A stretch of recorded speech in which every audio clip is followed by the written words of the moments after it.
اللہ کے رسول صلی اللہ علیہ وسلم کہا کرتے تھے کہ جب کسی ایسی بستی سے گزرو جہاں پر عذاب گزر چکا تو وہاں سے تیزی سے گزر جاؤ اور عبرت کے ساتھ گزرو، آنکھوں میں آنسو لے کر گزرو۔ سورۃ طٰہٰ مکی سورت ہے، اور اس سورت میں آپ کو خشیت اور خوف کا ذکر بہت ملتا ہے۔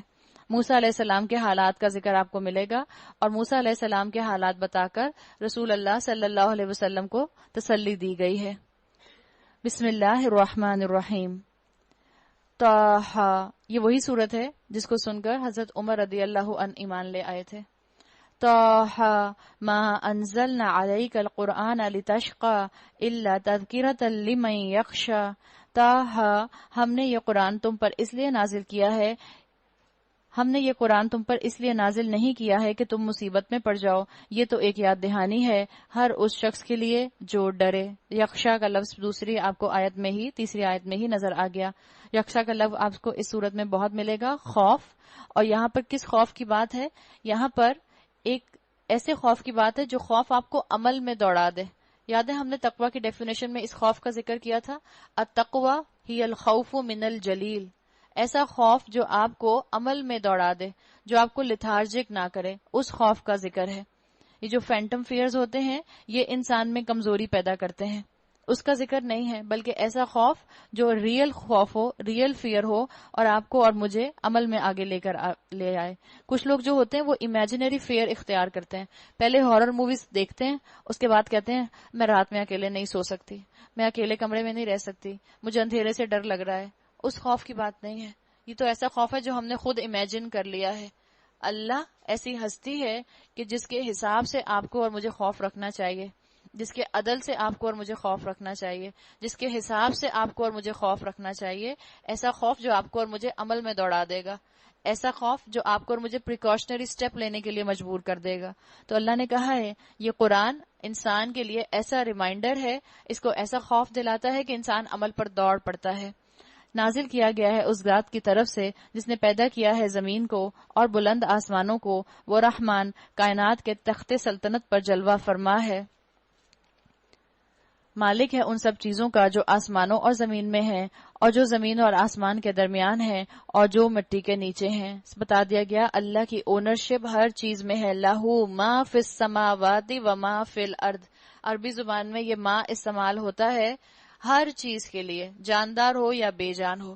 جب عربی میں من آتا ہے وہ صرف جاندار کے لیے آتا ہے، ماں جب آتا ہے تو چاہے وہ جاندار ہو یا بے جان ہو، عاقل ہو یا غیر عاقل ہو، ہر چیز کے لیے آتا ہے۔ اللہ نے کہا لہو ما فی السماوات، جو کچھ بھی آسمانوں میں ہے، وما فی الارض، اور جو کچھ زمین میں ہے، وما بینہما، اور جو ان دونوں کے درمیان ہے۔ زمین اور آسمان کے درمیان میں کون ہے؟ ہم انسان زمین اور آسمان کے درمیان میں ہیں۔ اللہ نے کہا کہ سب کے سب اللہ کی ہی اونرشپ کے اندر ہیں۔ تم چاہے اپنی بات پکار کر کہو، وہ تو چپکے سے کہی ہوئی بات بلکہ اس سے بھی مخفی تر بات کو جانتا ہے۔ وہ اللہ ہے، اس کے سوا کوئی خدا نہیں ہے، اسی کے لیے بہترین نام ہے۔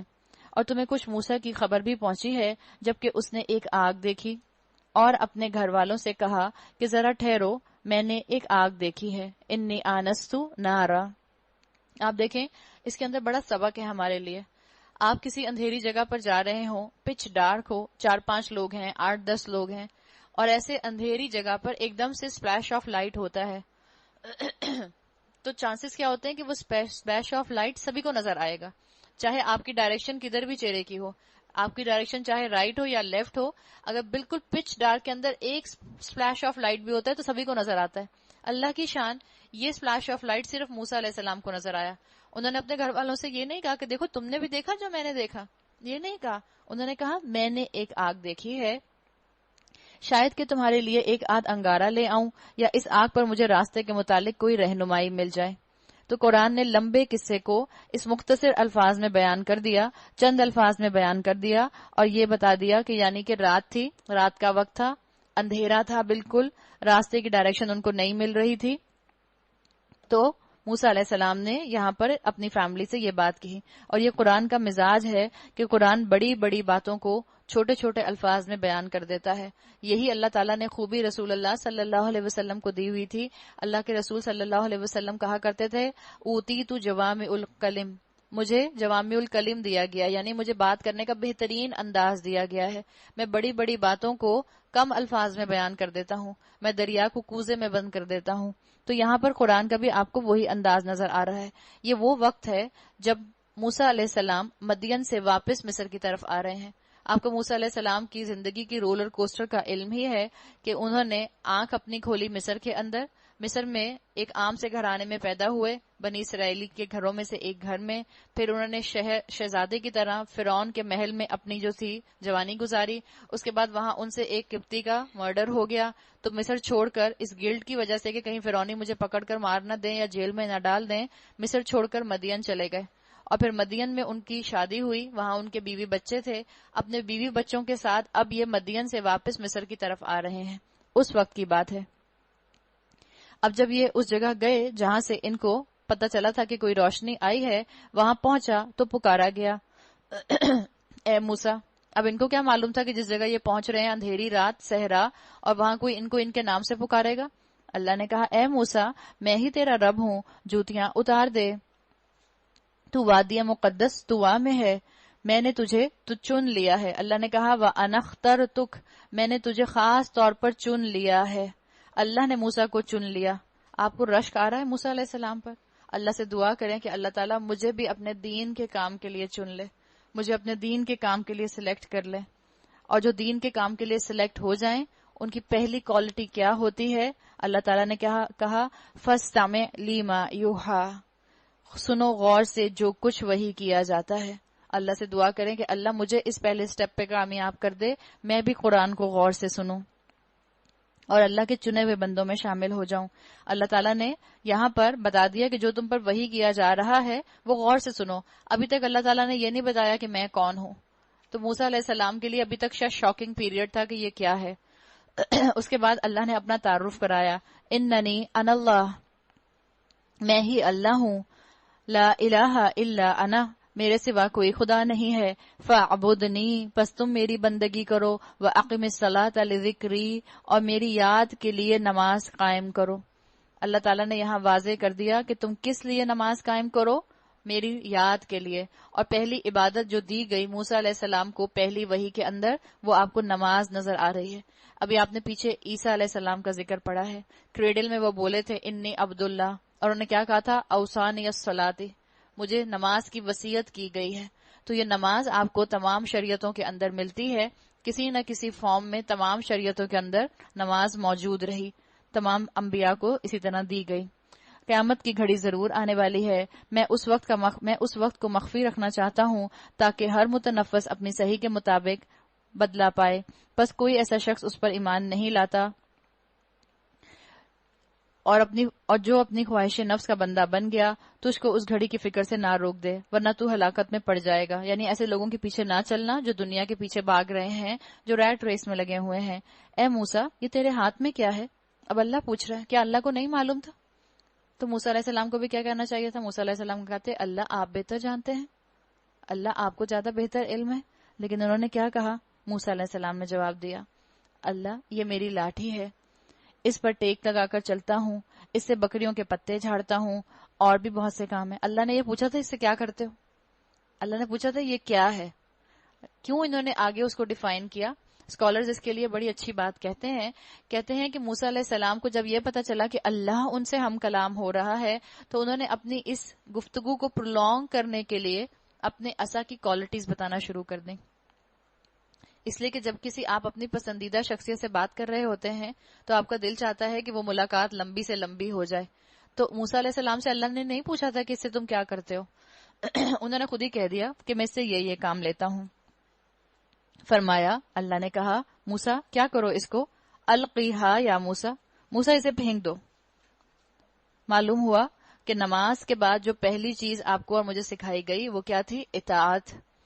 پہلے نماز پڑھو میرے ذکر کے لیے، اس کے بعد کیا کرو؟ جس چیز کو چھوڑنے کا میں کہوں اس چیز کو چھوڑ دو. موسیٰ علیہ السلام نے کیا کہا؟ نہیں میں گر جاؤں گا، نہیں بڑے کام کی چیز ہے. کیوں؟ آپ پہلے بتائیں، آپ مجھ سے کیوں کہہ رہے ہیں اس کو پھینکنے کے لیے؟ پہلے میں اپنی فیملی والوں سے پوچھ لوں میں سے پھینکوں یا میرے کام کی بھی کوئی چیز ہے. ہم ہوتے تو اتنے سوال کرتے کہ ہم شرمندہ ہو کے پھر اللہ تعالیٰ سے دوبارہ ہم کلام بھی نہ ہو پاتے. انہوں نے کیا کیا؟ اس نے پھینک دیا. اور جب انہوں نے پھینکا تو وہ یکا یک ایک سانپ تھا جو دوڑ رہا تھا. یہ ہے توکل انسان کا. توکل یہ ہے کہ انسان اپنے اسباب کی حقیقت کو جان لے. جب اللہ اسباب اختیار کرنے کا کہے تو اللہ کے ذریعے اللہ کی مدد سے اسباب اختیار کیے جائیں. اور یہ یاد رکھے انسان کے اسباب کے اندر برکت صرف اور صرف اللہ ڈالتا ہے. اللہ نے کہا اساں پھینک دے تو پھینک دیا، نہ پھینکتے تو کیا ہوتا؟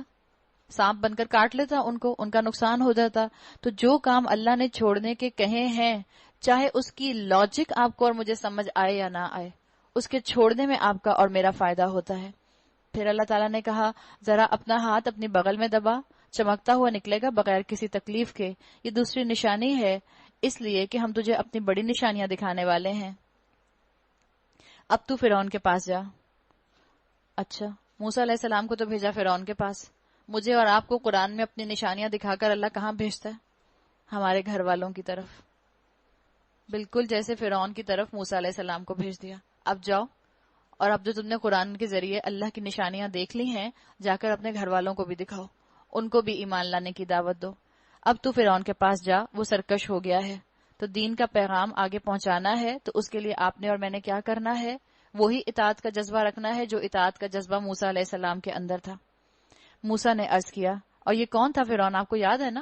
فرعون جس کے ڈر کی وجہ سے کہ کہیں یہ فرعون ان کو پکڑ کر جیل میں بند نہ کر دے، ان پر مقدمہ نہ کر دے، ان پر عدالت کھڑی نہ کر دے، اسی کے ڈر سے تو یہ مدین گئے تھے مصر چھوڑ کر. اور اللہ کی شان، اللہ ان کو دوبارہ اس کے پاس بھیج رہے ہیں. نہ صرف اس کے پاس بھیج رہے ہیں بلکہ اس کے عین دربار کے اندر بھیج رہے ہیں کہ جاؤ اس کے اندر، اس سے بات کر کے آؤ، اس سے تبلیغ کر کے آؤ. موسیٰ نے عرض کیا پروردگار میرا سینہ کھول دے. وہی دعا جو ہم پڑھتے ہیں، قال رب اشرح لی صدری، اللہ میرا سینہ کھول دے. یعنی جو آپ مجھے حکم دے رہے ہیں میں اس کو کھلے دل سے ایکسپٹ کر لوں اور میرے کام کو میرے لیے آسان کر دے. ویسر لی امری، اللہ آپ ہی میرے کاموں کو آسان کر سکتے ہیں. میرے اندر اپنی اطاعت کا اللہ شوق پیدا کر دیں. اللہ جو مجھے چیزیں بظاہر مشکل نظر آ رہی ہیں ان چیزوں کو میرے لیے آسان کر دیں. آسانی یاد رکھیں کہاں ہوتی ہے؟ آسانی انسان کے دل کے اندر اللہ ڈال دیتا ہے. جب دل کو چیز آسان لگنے لگ جاتی ہے تو انسان بڑے بڑے اس کے کام کر جاتا ہے قربانی کے، جو اس کو شاید اندازہ بھی نہیں ہوتا. ابراہیم علیہ السلام اپنے دل کی رضا کی وجہ سے، اپنے عشق اور محبت کی وجہ سے آگ میں کود پڑے تھے. ورنہ اگر عقل کی بات مانتے تو عقل کہتی یہ کون سی طریقہ ہے، آگ میں تم کود گئے تو تم تو مر جاؤ گے، تو پیچھے تمہاری خاندان والوں کو اور تمہارے قبیلے والوں کو اور تمہاری قوم کو تبلیغ کون کرے گا؟ تو عقل تو یہ شعور دیتی ہے کہ اپنے آپ کو بچا لو. عشق، اللہ سے محبت اور دل قربانی دینے کی طرف انسان کو لے کر جاتا ہے. پھر کیا کہا؟ وَحْلُلْ عُقْدَةً مِّن لِّسَانِي، میری زبان کی گرہ سلجھا دے. کس لیے؟ یفقہوا قولی، تاکہ وہ لوگ میری بات سمجھ سکیں. اور میرے لیے میرے اپنے کنبے سے ایک وزیر مقرر کر دے، ہارون جو میرا بھائی ہے.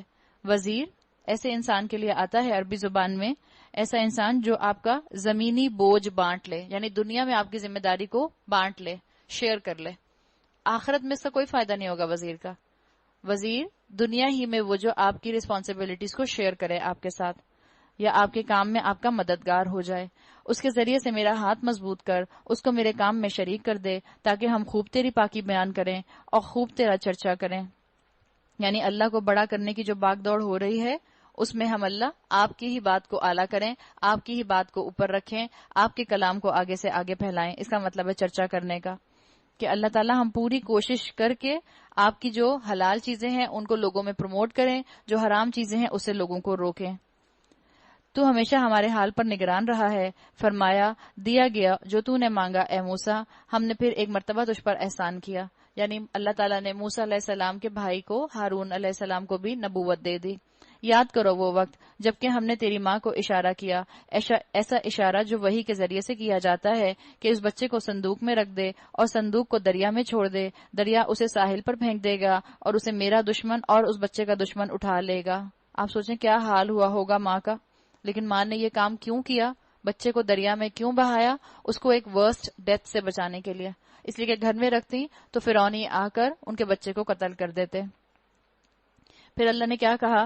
آپ کو وہ سارا واقعہ معلوم ہے کہ کس طرح سے موسیٰ علیہ السلام کی باسکٹ جو ہے وہ فرعون کے محل میں پہنچ گئی تھی۔ آگے سورہ قصص میں بھی اس کا ذکر آ جائے گا۔ اب جب وہاں پر یہ آ گئے موسیٰ علیہ السلام، تو آپ کو پتا ہے ساری کہانی کہ موسیٰ علیہ السلام وہاں پر بلک بلک کر رونے لگے۔ اللہ نے کیا کہا؟ وَأَلْقَيْتُ عَلَيْكَ مَحَبَّةً مِّنِّي، میں نے اپنی طرف سے تجھ پر محبت طاری کر دی۔ اس کے لٹرل میننگز ہوتے ہیں کہ میں نے تم پر محبت سپرے کر دی، اگر ہم عربی کے کلوز مفہوم کے جائیں۔ اللہ نے کیا کہا؟ القیت علیک محبۃ منی، میں نے اپنی طرف سے محبت انڈیل دی۔ آپ کو قرآن میں تقریباً اراؤنڈ 11 ٹائمز حب کا لفظ ملتا ہے۔ حب بھی محبت کو کہتے ہیں، لیکن یہ جو محبتاً آیا ہے، محبہ، یہ بھی عربی میں استعمال ہوتا ہے۔ یہ صرف یہاں اس کانٹیکسٹ میں موسیٰ علیہ السلام کے لیے استعمال ہوا ہے۔ حب ہوتا ہے ٹو وے محبت، حب ہوتا ہے ٹو وے محبت جو ہا کی پیش کے ساتھ ہوتی ہے۔ حب ٹو وے محبت، جہاں قرآن میں آتا ہے الذین آمنوا اشد حبا للہ، جو ایمان والے ہوتے ہیں وہ اللہ سے محبت میں شدید تر ہوتے ہیں۔ حب ہوتی ہے ٹو وے محبت، محبتاً ون وے محبت، یعنی جو موسیٰ علیہ السلام کو دیکھے گا اس کو موسیٰ علیہ السلام پر پیار آ جائے گا۔ اللہ تعالیٰ نے یہ انڈیل دی محبت موسیٰ علیہ السلام کے اوپر تاکہ جب یہ محل میں روئیں تو فرعون کو غصہ نہ آئے، اور ایسا انتظام کیا کہ تو میری نگرانی میں پالا جائے، یعنی اللہ تعالیٰ کی خصوصی توجہ موسیٰ علیہ السلام پر رہی۔ یاد کر جبکہ تیری بہن چل رہی تھی، پھر جا کر کہتی ہے کہ میں تمہیں اس کا پتہ دوں جو اس بچے کی پرورش اچھی طرح کرے، اس طرح ہم نے تجھے پھر تیری ماں کے پاس پہنچا دیا تاکہ اس کی آنکھ ٹھنڈی رہے۔ فَرَجَعْنَاكَ إِلَىٰ أُمِّكَ كَيْ تَقَرَّ عَيْنُهَا، اور وہ رنجیدہ نہ ہو۔ تو اللہ تعالیٰ نے بتا دیا یہاں پر کہ اولاد جب ماں باپ کے پاس ہوتی ہے تو ماں باپ کی بھی آنکھیں ٹھنڈی رہتی ہیں، ماں باپ کی آنکھوں کو بھی سکون رہتا ہے۔ تقرّ، آنکھوں کا ٹھنڈا ہونا، اس کے لیے آپ سورہ فرقان میں بھی ایک محاورہ پڑھیں گی جو عربی کا آئے گا، قرۃ اعین، جیسے آپ نے کل ایک محاورہ پڑھا تھا جناح الذل، ایسے ہی یہاں پر آیا ہے تقرّ، اس کے لیے محاورہ آتا ہے عربی زبان میں قرۃ اعین، آنکھوں کی ٹھنڈک۔ اس کی طرف اشارہ کیا گیا کہ اللہ نے تمہاری ماں کی آنکھ کو ٹھنڈا کیا تاکہ وہ رنجیدہ نہ ہو۔ اور یہ بھی یاد کر، دیکھیں پہلے ذکر کیا بہن کا اور اس کے بعد ذکر کر دیا ماں کا، تو ان رشتوں کا کوالٹی بتا دی کہ یہ رشتے کیسے ہوتے ہیں۔ آپ کو معلوم ہوگا کہ واقعہ کیا تھا کہ جب ٹوکری بہ رہی تھی، باسکٹ بہ رہی تھی دریا کے اندر، تو موسیٰ علیہ السلام کی بہن جو تھی وہ دریا کے ساتھ ساتھ جا کر دیکھ رہی تھی کہ یہ باسکٹ کہاں پہنچتی ہے۔ جب محل میں پہنچ گئی تو اس نے دیکھ لیا کہ اچھا محل میں پہنچ گئی ہے، اور پھر جب محل میں پہنچی اور اس کو پتا چلا کہ وہاں یہ بچہ بہت رو رہا ہے اور کسی بھی دائی سے یہ دودھ نہیں پی رہا، تو اس بہن نے جا کر کہا کہ میں تمہیں ایسی عورت کا بتاؤں جس کے لیے یہ بچہ جو ہے خاموش ہو جائے گا اور اس کا دودھ اس کو راس آ جائے گا۔ پھر ماں کو بچی جو تھی، بہن جو تھی، وہ اسی محل میں لے کر آ گئی۔ تو اسکالرز نے یہاں پر یہ کہا کہ جو بہنیں ہوتی ہیں وہ بھائیوں کو ماؤں سے جوڑنے والی ہوتی ہیں، یہ بھی بہنوں کی ایک کوالٹی ہے جو اس سے نظر آتی ہے۔ آپ صلی اللہ علیہ وسلم نے کہا لا تکرہ البنات، بیٹیوں کو ناپسندیدہ نہ کہو یا ان کو ناپسندیدہ نہ کرو، فإنہن مولیات، یعنی وہ بہت ہی قیمتی ہوتی ہیں۔ تو بہنوں کی یہاں پر خوبی بتائی گئی۔ اور یہ بھی یاد کرو کہ تم نے ایک شخص کو قتل کر دیا تھا، ہم نے تجھے اس پندے سے نکالا اور تجھے مختلف آزمائشوں سے گزارا اور مدین کے لوگوں میں کئی سال ٹھہرا رہا، پھر اب ٹھیک وقت پر تو آ گیا اے موسیٰ، میں نے تجھ کو اپنے کام کا بنا لیا ہے۔ وَإِصْطَنَعْتُكَ لِنَفْسِي، اللہ کہہ رہا ہے موسیٰ میں نے تجھے اپنے کام کے لیے بنا لیا ہے۔ موسیٰ علیہ السلام کو مختلف جگہوں کی گردش کرائی گئی تاکہ اللہ ان کا سکل سیٹ ڈیولپ کرے، اللہ ان کو حکمت سکھائے، اللہ ان کو صبر کرنا سکھائے۔ آپ اور میں بھی قرآن کے سامنے جو یہاں آ کر سب بیٹھی ہیں، ہم سب مختلف بیک گراؤنڈ سے آ کر بیٹھے ہیں، تو اللہ تعالیٰ بھی یہ چاہتا ہے کہ اللہ تعالیٰ کے بندے جو کسی بھی بیک گراؤنڈ سے آئیں، جب قرآن سنیں، جب قرآن ان کے دل پر برسے، اپنے اپنے حساب سے خیر کو سمیٹیں اور اپنے اپنے حساب سے اس خیر کو آگے پہنچانے والے بن جائیں۔ اللہ نے آپ کو بھی چنا ہے، اپنے لیے بھی سمجھیں، جو اللہ نے موسیٰ کو کہا میں نے تجھ کو اپنے کام کا بنا لیا ہے اے موسیٰ۔ اگر مجھے اور آپ کو اللہ تعالیٰ نے اس شہر میں سے لا کر قرآن کے سامنے بٹھا دیا ہے تو میں اور آپ خود انڈیویجولی یہ بات سوچیں کہ اللہ نے مجھے اس کام کے لیے چن لیا ہے۔ اگر اللہ نے مجھ سے کوئی کورس کروا لیا ہے تو اللہ نے مجھے اس کام کے لیے چن لیا ہے۔ جا تو اور تیرا بھائی میری نشانیوں کے ساتھ، اور دیکھو تم میری یاد میں تقصیر نہ کرنا، جاؤ تم دونوں فرعون کے پاس کہ وہ سرکش ہو گیا ہے، اس سے نرمی کے ساتھ بات کرنا، شاید کہ وہ نصیحت قبول کرے یا ڈر جائے۔ اللہ تعالیٰ نے فرعون کے لیے بھی کہا کہ شاید کہ وہ نصیحت قبول کرے یا ڈر جائے، یعنی اس کا مطلب ہے کہ اللہ کا کلام جو ہے وہ دل کے اندر خوف پیدا کرتا ہے، لیکن ہم اپنی غفلت کا کیا کہیں کہ ہم دنیا کے خوفوں سے فارغ ہی نہیں ہوتے کہ ہمیں اللہ کی کتاب کا خوف عمل پر دوڑا دے۔ ابھی اگر یہاں پر ایک چوہا آ جائے، اور جتنے بھی لوگ نیچے بیٹھے ہیں، خاص طور پہ جو کرسیوں پہ بیٹھے ہیں وہ تو فوراً اپنے پاؤں اوپر کر لیں گے، اور جو نیچے بیٹھے ہیں ان کو وہ کہیں گے ہمیں ڈر نہیں لگتا، ہم بہت بہادر ہیں، آ گیا ہے چوہا، آ جائے، آ جاؤ چوہا، کوئی بات نہیں۔ یہ معاملہ ہے، دنیا میں معمولی چیزوں سے ڈرتے ہیں، اور جب رب کے کلام کی بات آتی ہے تو اتنے بڑے بڑے احکامات اور ان کی سزائیں سنتے ہیں، اللہ کے رسول صلی اللہ علیہ وسلم کی احادیث میں اتنی وعیدیں سنتے ہیں، اتنا جہنم کا ذکر سنتے ہیں اور ڈر نہیں لگتا۔ تو اللہ نے کہا کہ شاید یہ میرا کلام سنے اور اس کو ڈر لگے اور یہ نصیحت قبول کر لے۔ دونوں نے عرض کیا، پروردگار، ہمیں اندیشہ ہے کہ وہ ہم پر زیادتی کرے گا اور ہم پر پل پڑے گا۔ اب ان کو ڈر لگ رہا ہے، موسیٰ علیہ السلام کو اور ہارون علیہ السلام کو، کہ فرعون کے دربار میں جاتے ہوئے ڈر رہے ہیں۔ کیوں ڈر رہے ہیں؟ یہ تو رسول تھے، ان کو ڈرنے کی کیا ضرورت ہے؟ رسول انسان ہوتے ہیں، بشر ہوتے ہیں، روبوٹس نہیں ہوتے۔ بہادری یہ نہیں ہے کہ انسان کو ڈر نہ لگے، یہ بات اپنے ذہن میں رکھیں۔ بہادری یہ ہے کہ انسان کو ڈر لگے اور پھر انسان فوراً اللہ کے حکم کے مطابق عمل کرنا شروع کر دے، یہ نہیں کہ مجھے تو ڈر ہی نہیں لگتا۔ تو انہوں نے کہا کہ ہمیں ڈر ہے کہ وہ ہم پر اپنے غصے کا اظہار کرے گا۔ فرمایا، ڈرو مت، میں تمہارے ساتھ ہوں، سب کچھ سن رہا ہوں اور دیکھ رہا ہوں۔ جاؤ اس کے پاس اور کہو کہ ہم تیرے رب کے فرستادے ہیں، بنی اسرائیل کو ہمارے ساتھ جانے کے لیے چھوڑ دے اور ان کو تکلیف نہ دے۔ ہم تیرے پاس تیرے رب کی نشانی لے کر آئے ہیں، اور سلامتی ہے اس کے لیے جو راہ راست کی پیروی کرے۔ ہم کو وہی سے بتایا گیا ہے کہ عذاب ہے اس کے لیے جو جھٹلائے اور منہ موڑے۔ فرعون نے کہا، اچھا تو پھر تم دونوں کا رب کون ہے اے موسیٰ؟ موسیٰ نے جواب دیا، ہمارا رب وہ ہے جس نے ہر چیز کو اس کی ساخت بخشی اور پھر اس کو راستہ بتایا۔ ربنا الذی اعطی کل شیء خلقہ ثم ہدی۔ فرعون بولا، اور پہلے جو نسلیں گزر چکی ہیں ان کی پھر کیا حالت ہے؟ اب فرعون نے کیا کیا؟ ایموشنل ٹاپک کو چھیڑ دیا۔ یعنی کیا کیا اس نے یہ کہا کہ موسیٰ علیہ السلام ابھی تک جو بڑے آرام سے تبلیغ کر رہے تھے، اس نے کہا، سوچا کہ ایسا سوال پوچھا جائے جس کا جواب موسیٰ علیہ السلام کو نہ ملے، اور جو دربار میں لوگ بیٹھے ہیں ان کو بھی فوراً خیال آئے کہ ہاں بھی جو ہمارے بزرگ گزر چکے، جو دنیا سے جا چکے، ان کے بارے میں کیا اپروچ ہے۔ تو ڈائریکٹ اس نے ایسا سوال کیا جس کا جواب موسیٰ علیہ السلام کو نہ ملے۔ موسیٰ علیہ السلام نے کہا، اس کا علم میرے رب کے پاس ایک نوشتے میں محفوظ ہے، میرا رب نہ چکتا ہے نہ بھولتا ہے۔ یہ ہے تبلیغ کی حکمت جو یہاں سے پتہ چلتی ہے۔ ہر سوال کا جواب دینے کی زبردستی کوشش نہ کریں۔ جس چیز کا آپ کو علم ہے اس کا جواب دیں، جس چیز کا علم نہیں ہے کہہ دیں یہ تو اللہ بہتر جانتا ہے، یا میرے علم میں تو یہ بات نہیں ہے۔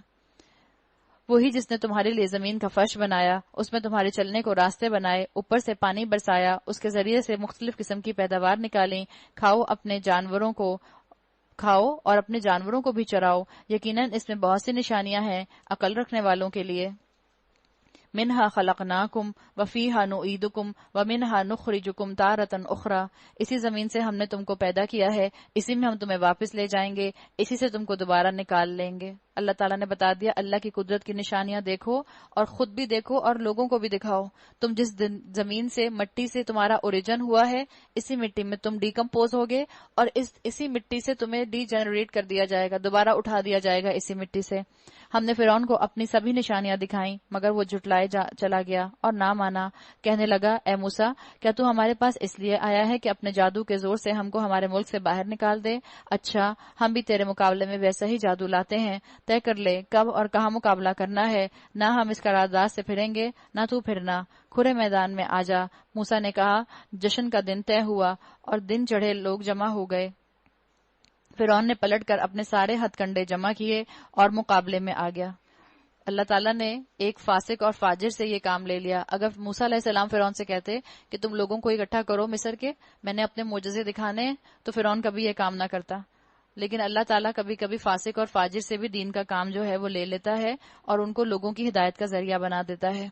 قال لهم موسیٰ، موسیٰ نے عین موقع پر گروہ مقابل کو مخاطب کر کے کہا، شامت کے مارو، نہ جھوٹی تہمتیں باندھو اللہ پر، ورنہ وہ ایک سخت عذاب سے تمہارا ستیہ ناش کر دے گا۔ جھوٹ جس نے بھی گھڑا وہ نامراد ہوا۔ یہ سن کر ان کے درمیان اختلاف رائے ہو گیا اور وہ چپکے چپکے باہم مشورہ کرنے لگے۔ آخرکار کچھ لوگوں نے کہا، یہ دونوں تو محض جادوگر ہیں، ان کا مقصد یہ ہے کہ اپنے جادو کے زور سے تم کو تمہاری زمین سے بے دخل کر دیں، اور کیا کریں؟ وَيَذْهَبَ بِطَرِيقَتِكُمُ الْمُثْلَىٰ، اور تمہارے مثالی طریقہ زندگی کا خاتمہ کر دیں۔ یہاں بتا دیا گیا کہ ان کے ذہن میں کیا خوف آیا کہ تمہارا کلچر تباہ کر دیں گے، تمہارا جو اٹھنا بیٹھنا ہے، تمہارے جو اس وقت لیگیسی ہے اس کو تباہ کر دیں گے، یہ تمہارے کلچر کو ڈسٹرب کرنے آئے ہیں۔ تو ہر زوال زدہ قوم جو ہوتی ہے یا شامت زدہ قوم جو ہوتی ہے، اس کے لیے سب کچھ اس کا کلچر ہوتا ہے، اور کلچر ہی جو ہے وہ پھر انسان کو گناہوں کی طرف انوالو کرتا ہے، اس لیے کہ وہ اس کلچر کی حفاظت کے لیے اپنے نارمز کو بدلنا نہیں چاہتے۔ تو ان کا بھی یہی ڈر تھا، ان کو یہی خیال تھا۔ حالانکہ موسیٰ علیہ السلام نے ہتھے تھے، کیا تھا ان کے پاس؟ ایک عصا تھا اور ایک ان کا ہاتھ تھا چمکتا ہوا نکلتا تھا، بس اس کی وجہ سے ان کو ڈر لگ رہا ہے۔ تو اسکالرز کہتے ہیں اصل میں یہ خوف ان کو موسیٰ علیہ السلام کا نہیں تھا، یہ خوف ان کو معجزات کا تھا، یہ خوف ان کو حق کا تھا۔ حق کے خوف نے ان کے دلوں کے اندر روب ڈال دیا، اور یہ حق جو ہے یہ ایک بینائن چیلنج دے دیتا ہے نا عمل کرنے والوں کو، چاہے وہ اس کو ظاہر کریں یا نہ ظاہر کریں، ریولوشن لے کر آ جاتا ہے۔ اسی چیز کو اگر ہم آج کی زندگی میں اپلائی کریں کہ تمہارا طریقہ جو ہے بہترین زندگی کا خاتمہ کرنے آئے ہیں، آپ دیکھیں آج 2 گز کا سکارف سر پر پہننا، کتنے ملک جو ہیں اس کے خلاف اس کو بین کرنے کے لیے لاز پاس کر رہے ہیں، کتنے جج اس کے خلاف جو ہیں وہ ڈیفینسو ہو کر لاز بنا رہے ہیں۔ کیوں؟ آپ ہمارا کلچر تباہ کر رہے ہیں، آپ ہمارے ملک کے اندر جو ہے ہمارے طریقے کو ڈسٹرب کر رہے ہیں۔ بالکل یہی چیز آج کی زندگی پر بھی اپلائی ہوتی ہے۔ آج مسلمان عورت جو ہے اگر وہ اپنا سر کور کر رہی ہے تو مسئلہ ہو رہا ہے، اگر یونیورسٹی کے اندر لڑکیاں سر کور کر کے پہنچ رہی ہیں تو پرابلم ہو رہی ہے اور اس کے خلاف قانون پاس ہو رہے ہیں، اگر کسی ملک میں عورت نقاب کر کے چل رہی ہے تو اس کے اوپر ایشوز ہو رہے ہیں، اور ہمارے سامنے یہ ہو رہا ہے۔ آپ دیکھیں کبھی کسی ملک کے پریزیڈنٹ نے دنیا بھر میں مسلمانوں کی نمازوں کے خلاف یا نماز پڑھنے کے بین کرنے کے لیے کوئی لا پاس کیا؟ نہیں کیا۔ روزہ نہ رکھنے کے لیے کوئی لا پاس کیا؟ نہیں کیا۔ جہاں جہاں عبادات سے نکل کر باہر بات آئے گی وہاں وہاں کفار کو آپ کا طریقہ اچھا نہیں لگے گا، اور ان کو لگے گا کہ آپ کا ایک عمل بھی ایسا جو ہے جو اللہ کی اطاعت کا ہے، ان کو لگے گا اس کی زد ان کے کلچر پر پڑ رہی ہے۔ اور یہی چیز اس وقت بھی نظر آئی، اتنے 1000 سال پہلے بھی۔ اپنی ساری تدبیریں آج اکٹھی کر لو اور ایک ایک کر کے میدان میں آؤ، بس یہ سمجھ لو آج جو غالب رہا وہی جیت گیا۔ جادوگر بولے، موسیٰ تم پھینکتے ہو یا ہم پھینکیں؟ موسیٰ نے کہا نہیں تم ہی پھینکو۔ یکا یک ان کی رسیاں اور ان کی لاٹیاں ان کے جادو کے زور سے موسیٰ کو دوڑتی ہوئی محسوس ہونے لگیں، اور موسیٰ نے اپنے دل میں ڈر محسوس کیا۔ دیکھیں اللہ تعالیٰ نے کیا کہا، فَأَوْجَسَ فِي نَفْسِهِ خِیفَةً موسیٰ، موسیٰ علیہ السلام ڈر گئے۔ وہی بات، ڈر لگے گا لیکن آپ کے عمل کا تقاضا یہ کہ اپنے ڈر پر قابو پا لیں اللہ کی مدد سے۔ ہم نے کہا مت ڈر، تو ہی غالب رہے گا، پھینک جو کچھ تیرے ہاتھ میں ہے۔ ابھی ان کی ساری بناوٹی چیزوں کو نگلے جاتا ہے، جو کچھ یہ بنا کر لائے ہیں یہ تو جادو کا فریب ہے، اور جادوگر کبھی کامیاب نہیں ہوتے خواہ کسی شان سے آئیں۔ آخرکار یہی ہوا، سارے جادوگر سجدے میں گرا دیے گئے۔ اللہ نے کیا کہا؟ سجدے میں گر نہیں گئے، فَأُلْقِيَ السَّحَرَةُ سُجَّدًا، سجدے میں گرا دیے گئے۔ کس چیز نے ان کو گرایا؟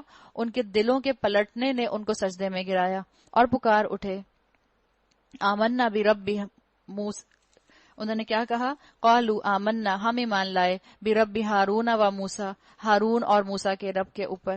اس لیے انہوں نے رب کو ڈکلیئر کیوں کیا کہ کس کے رب پر ایمان لائے؟ فرعون اپنے آپ کو رب کہا کرتا تھا، رب الملک کہا کرتا تھا، تو انہوں نے ڈکلیئر کیا کہ ہم کس رب پر ایمان لائے ہیں؟ ہم ربی ہارون اور موسیٰ کے رب پر ایمان لائے ہیں۔ فرعون نے کہا تم اس پر ایمان لے آئے قبل اس کے کہ میں تمہیں اس کی اجازت دیتا؟ معلوم ہو گیا یہ تمہارا گروہ ہے جس نے تمہیں جادوگری سکھائی ہے۔ اچھا، you are not with us, it means you are against us. بالکل یہی والی تھیوری۔ اچھا اب میں تمہارے ہاتھ پاؤں مخالف سمتوں سے کٹواتا ہوں اور کھجور کے تنوں پر تم کو سولی دیتا ہوں، پھر تمہیں پتہ چل جائے گا ہم دونوں میں سے کس کا عذاب زیادہ سخت اور دیر پا ہے، یعنی میں تمہیں زیادہ سخت سزا دے سکتا ہوں یا موسیٰ۔ جادوگروں نے جواب دیا، قسم ہے اس ذات کی جس نے ہمیں پیدا کیا ہے، یہ ہرگز نہیں ہو سکتا کہ ہم روشن نشانیاں سامنے آ جانے کے بعد بھی صداقت پر تجھے ترجیح دیں۔ تو جو کچھ کرنا چاہتا ہے کر لے، تو زیادہ سے زیادہ بس اس دنیا کی زندگی کا فیصلہ کر سکتا ہے۔ ہم تو اپنے رب پر ایمان لے آئے تاکہ وہ ہماری خطائیں معاف کر دے اور اس جادوگری سے جس پر تو نے ہمیں مجبور کیا تھا درگزر فرمائے۔ اللہ ہی اچھا ہے اور باقی رہنے والا ہے۔ حقیقت یہ ہے کہ جو مجرم بن کر اپنے رب کے حضور حاضر ہوگا اس کے لیے جہنم ہے جس میں وہ نہ جیے گا اور نہ مرے گا۔ یعنی ان لوگوں نے اپنے آپ کو فرعون کی تنقید سے اور تعریف سے بالکل غنی کر لیا۔ ان کی فکر ختم ہو گئی کہ فرعون ہمارے ساتھ کیا معاملہ کرے گا، اور انہوں نے الٹا فرعون کو تبلیغ کر دی کہ ہم تو اب رب العزت پر ایمان لے آئے جس کے ہاتھ میں دنیا بھی ہے اور آخرت بھی، اور جو اس کے حضور مومن کی حیثیت سے حاضر ہوگا جس نے نیک اعمال کیے ہوں گے، اس ایسے سب لوگوں کے لیے بلند درجے ہیں، سدا بہار باغ ہیں جن کے نیچے نہریں بہہ رہی ہوں گی، ان میں وہ ہمیشہ ہمیشہ رہیں گے۔ یہ جزا ہے اس شخص کی جو پاکیزگی اختیار کرے۔ کہتے ہیں دنیا متحرہ ہے، میم طہارہ، مختلف آزمائشوں میں اللہ تعالیٰ اس کے ذریعے بندوں کو ڈالتا ہے اور پھر لوگوں کو پاک کرتا ہے، پاک کر دیتی ہے جب اس کے ذریعے آزمائشیں آتی ہیں۔ جب اس پر صبر کیا جاتا ہے، جب اس میں آنے والی خطاؤں کے اینگل سے انسان اپنے معافی مانگ لیتا ہے، اللہ اپنے بندے کو پاک کر دیتا ہے۔ ہم نے موسیٰ پر وحی کی کہ اب راتوں رات میرے بندوں کو لے کر چل پڑ اور ان کے لیے سمندر میں سے سوکھی سڑک بنا لے، تجھے کسی کے تعاقب کا ذرا خوف نہ ہو اور نہ سمندر کے بیچ سے گزرتے ہوئے ڈر لگے۔ پیچھے سے فرعون اپنے لشکر لے کر پہنچا اور پھر سمندر ان پر چھا گیا جیسا کہ چھا جانے کا حق تھا۔ فرعون نے اپنی قوم کو گمراہی کیا تھا، کوئی صحیح رہنمائی نہیں کی تھی۔ لیڈر کا کام ہوتا ہے رہنمائی کرنا، ہدایت کا ماحول پیدا کرنا، تو کرنے کا کام یہ ہے کہ آپ خود بھی صحیح راہ پر آئیں، جو آپ کے انڈر لوگ آتے ہیں، جو آپ کے سپرویژن میں آتے ہیں، ان کو بھی آپ ہدایت پر لے کر آئیں اور آپ صحیح طرح سے لیڈر کا کام ادا کریں۔ آپ لیڈر کس پر ہیں؟ اپنی اولاد پر، اپنے گھر کے نوکروں پر۔ آپ لیڈر ہیں، ان کو راہ راست دکھائیں، خالی اپنی نمازیں نہ پڑھتے رہیں، ان کو بھی نماز اور روزہ پڑھنے کی تلقین کریں۔ اے بنی اسرائیل، ہم نے تم کو تمہارے دشمن سے نجات دی اور طور کے دائیں جانب تمہاری حاضری کے لیے وقت مقرر کیا، تم پر من و سلوہ اتارا، کھاؤ ہمارا دیا ہوا پاک رزق اور اسے کھا کر سرکشی نہ کرو، ورنہ تم پر میرا غضب ٹوٹ پڑے گا، اور جس پر میرا غضب ٹوٹا پھر وہ گر کر ہی رہا۔ البتہ وَإِنِّي لَغَفَّارٌ لِمَن تَابَ وَآمَنَ وَعَمِلَ صَالِحًا ثُمَّ اهْتَدَىٰ، البتہ جو توبہ کر لے اور ایمان لے آئے اور نیک عمل کرے پھر سیدھا چلتا رہے، اس کے لیے میں بہت درگزر کرنے والا ہوں۔ اللہ غفار ہے، الغفار، اللہ غفارن، کس کے لیے؟ مبالغے کا صیغہ ہے، ایگزیجریٹڈ فارم آئی۔ اللہ غفور نہیں آیا، اللہ غفار آیا، بہت زیادہ بخشنے والا ہے، بہت زیادہ معاف کرنے والا ہے۔ کس کے لیے؟ جو عمل میں دوڑ رہا ہوتا ہے اور کبھی غلطی سے اس کا پاؤں سلپ کر جاتا ہے۔ اور کیا چیز تمہیں اپنی قوم سے پہلے لے آئی موسیٰ؟ اس نے عرض کیا، وہ بس میرے پیچھے آ ہی رہے ہیں۔ یہ اس وقت کا واقعہ ہے جب اللہ تعالیٰ نے موسیٰ علیہ السلام کو کوہ طور پر بلایا تھا ان کو احکامات دینے کے لیے۔ میں جلدی کر کے تیرے حضور آ گیا ہوں اے میرے رب، تاکہ تو مجھ سے خوش ہو جائے۔ اس کا مطلب کیا تھا کہ موسیٰ علیہ السلام نے نیکی کرنے میں جلدی کی تھی، مگر اللہ کو پسند نہیں آیا۔ نیکی کے لیے بھی ٹھہراؤ ضروری ہے اور نیکی کے لیے بھی طریقہ ضروری ہے۔ جس طریقے سے نیکی کرنے کا کہا جائے اسی طریقے پر نیکی کی جائے تو اللہ کو پسند آتا ہے۔ فرمایا، اچھا تو سنو، ہم نے تمہارے پیچھے تمہاری قوم کو آزمائش میں ڈال دیا اور سامری نے انہیں گمراہ کر ڈالا۔ موسیٰ سخت غصے اور رنج کی حالت میں اپنی قوم کی طرف پلٹے، جا کر اس سے کہا، اے میری قوم کے لوگوں، کیا تمہارے رب نے تم سے اچھے وعدے نہیں کیے تھے؟ ہم بھی اپنے آپ سے پوچھیں، کیا ہمارے رب نے ہم سے قرآن میں اچھے وعدے نہیں کیے؟ کیا تمہیں دن لگ گئے ہیں؟ یا تم اپنے رب کا غضب ہی اپنے اوپر لانا چاہتے تھے کہ تم نے مجھ سے وعدہ خلافی کی؟ انہوں نے جواب دیا، ہم نے آپ سے وعدہ خلافی کچھ اپنے اختیار سے نہیں کی، معاملہ یہ ہوا کہ لوگوں کے زیورات کے بوجھ سے ہم لد گئے تھے اور ہم نے بس ان کو پھینک دیا تھا۔ اسی طرح سامری نے کچھ ڈالا اور ان کے لیے ایک بچڑے کی مورت بنا کر نکال لایا۔ یعنی کیا ہوا؟ لیڈر کے پیچھے بغاوت ہو گئی۔ جب لوگوں میں انا ہوتی ہے تبھی لیڈر کے پیچھے بغاوت ہوتی ہے اور وہ لیڈر کی اطاعت نہیں کر سکتے۔ جب لوگ لیڈر کے مقابلے میں اپنے آپ کو اعلیٰ سمجھتے ہیں تبھی لیڈر کی بات نہیں مانتے۔ اگر آج میں اور آپ رسول اللہ صلی اللہ علیہ وسلم کی سنتوں پر عمل کرنا بینیتھ ڈگنیٹی سمجھتے ہیں، اس کا مطلب ہے کہ ہم آپ کے مقابلے میں اپنی ذاتوں کو اعلیٰ سمجھتے ہیں۔ تو اس نے کیا کیا کہ اس نے بچڑے کی مورت بنا کر نکال لیا جس میں سے بیل کی سی آواز نکلتی تھی۔ لوگ پکار اٹھے، یہی ہے تمہارا خدا اور موسیٰ کا خدا۔ موسیٰ اسے بھول گیا۔ کیا وہ دیکھتے نہ تھے کہ نہ وہ ان کی بات کا جواب دیتا ہے اور نہ ان کے نفع اور نقصان کا کچھ اختیار رکھتا ہے؟ ہارون علیہ السلام پہلے ہی ان سے کہہ چکے تھے کہ لوگوں تم اس کی وجہ سے فتنے میں پڑ گئے ہو، تمہارا رب تو رحمان ہے، پس تم میری پیروی کرو اور میری بات مانو۔ مگر انہوں نے اس سے کہہ دیا ہم تو اسی کی پرستش کرتے رہیں گے جب تک کہ موسیٰ ہمارے پاس واپس نہ آ جائے۔ یعنی انہوں نے ہارون علیہ السلام کو جو اپوائنٹ کر کے گئے تھے موسیٰ علیہ السلام، ان کی بات ماننے سے انکار کر دیا۔ موسیٰ علیہ السلام قوم کو ڈانٹنے کے بعد ہارون کی طرف پلٹے اور بولے، ہارون تم نے جب دیکھا تھا کہ یہ گمراہ ہو رہے تھے تو کس چیز نے تمہارا ہاتھ پکڑا تھا کہ میرے طریقے پر عمل نہ کرو؟ کیا تم نے میرے حکم کی خلاف ورزی کی؟ ہارون نے جواب دیا، یا بنا اماں، اے میری ماں کے بیٹے، میری داڑھی نہ پکڑ، نہ میرے سر کے بال کھینچ۔ مجھے اس بات کا ڈر تھا کہ تو آ کر کہے گا کہ تم نے بنی اسرائیل میں پھوٹ ڈال دی اور میری بات کا پاس نہ رکھا۔ یعنی انہوں نے ریزن دیا کہ کیا وجہ ہے کہ انہوں نے میری بات نہیں مانی اور میں ان کو روک نہ سکا۔ موسیٰ علیہ السلام نے کہا، اور سامری تیرا کیا معاملہ ہے؟ فما خطبک یا سامری؟ اس نے جواب دیا، میں نے وہ چیز دیکھی جو ان لوگوں کو نظر نہ آئی، بس میں نے رسول اللہ کے نقش قدم سے ایک مٹھی اٹھا لی اور اس کو ڈال دیا۔ میرے نفس نے مجھے کچھ ایسا ہی سجھایا۔ موسیٰ نے کہا، اچھا تو جا، اب زندگی بھر تجھے پکارتے رہنا ہے، مجھے نہ چھونا۔ اس کو کوئی اللہ تعالیٰ نے اسکن ڈیزیز لگا دی تھی جس کی وجہ سے وہ پھر ان کے لوگوں میں سے نکل گیا تھا۔